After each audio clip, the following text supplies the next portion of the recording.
Сайн байцгаана уу хүүхдүүдээ. Сайн байцгаана уу хүүхдүүдээ. Үлгэрийн цагтаагаа хамт байгаад хүүхдүүддээ маш их баярлалаа. Үлгэрээс сурах юм их бий. За ингээд өнөөдрийн уншиж өгөх үлгэр бол далайн ус яагаад шорууг болсон бэ хүүхдүүдээ? Эртээ урдын цагт ах トゥ хоёр амьдардаг байжээ.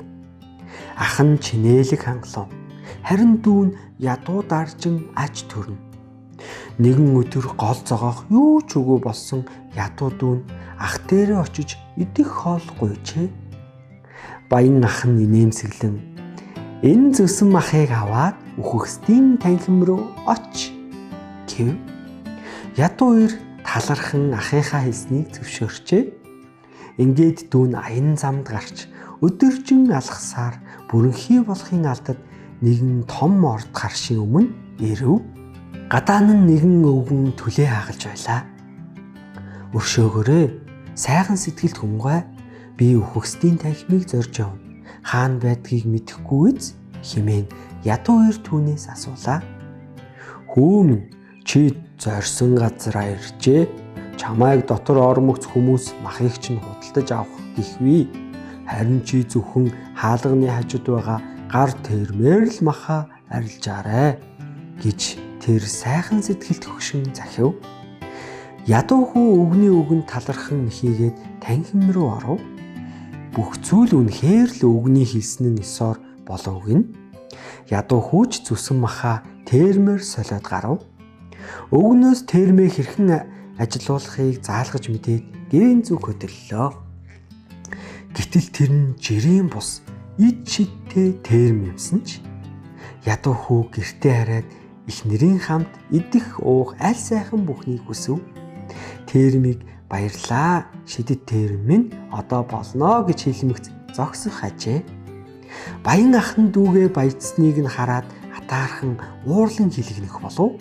Тэгээд нэгэн өдөр тэрээр дүүгээсээ термээ зарахыг шалж гарав. Дүү нь элбэг хангалуун болсон тул термээ ахтай хөдөлтөө. Гэвч түүнийг хэрхэн зогсоохыг хэлхээ мартжээ. Баян эр термийг гэртээ аваачаад яаран сандран түүнээс ариун их хоол хүнс гаргахыг хүсв. Гэвч түүнийг хэрхэн зогсоохоо мэдэхгүй тул терм эргэлцээр эцэстээ хоол хүнс гэртээ багтахгүй болж гадаа гудамжинд халин насгарав. Баян эр дүүгиндээ яаран ирээд халив энэ термээ буцааж ав. Хэрв наадах чинь термтгэ болохгүй бол тосгон маань сүргэн хэмээн бархирчээ.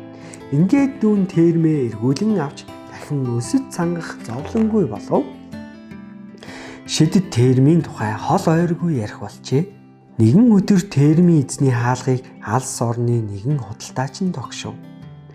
Энэ терм чинь давс гаргаж чадах уу хэмээн тэр асуулаа. Чадалгүй яах вэ? Хүссэн бүхнийг чинь гаргана гэж урдын ядуу хүү хариулжээ. Худалдаач нь ийм термтэй болохыг тунж их хүсв. Шидэт термтэй бол тэр алс тэнгист гарч давс зөөврлөх шаардлагагүй болно.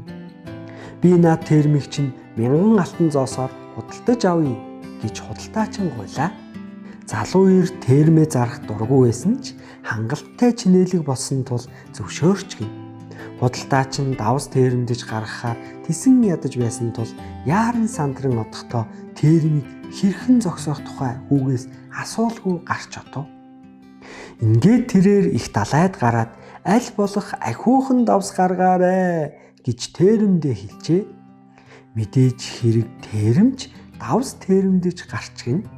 Харин үл зогсох хачээ.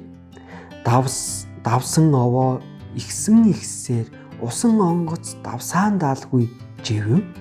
Тэр цагаас хойш одоо хүртэл тэрхүү терм тэнгисийн оролт хэвтэх болсон агаад өдөржин шөнжин давс термдэх болсон тул далайн ус инхүү давстай болсон гэдэг.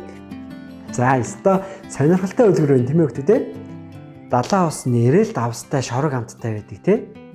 За ингээд үлгэрээ сонссон хүүхдүүдтэй маш их баярлалаа. Баяртай.